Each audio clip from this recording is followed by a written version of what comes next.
If you no longer need your X or Twitter app on your phone, then in this video, I'm going to show you how you can permanently uninstall it.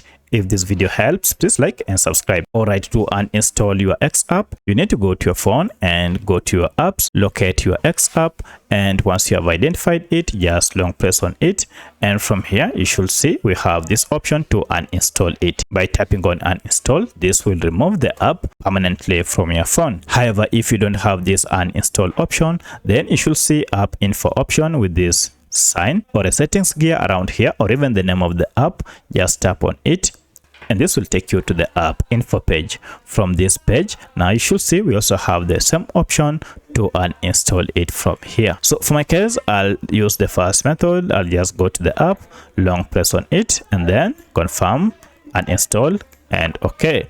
And as you can see, we no longer have X app. So any other time you need the app, you'll have to go to Play Store and then search for it and install afresh. So that's how you can permanently uninstall X app from your smartphone. If you have any other question, kindly comment below. Otherwise, thanks for watching and let's meet in the next video.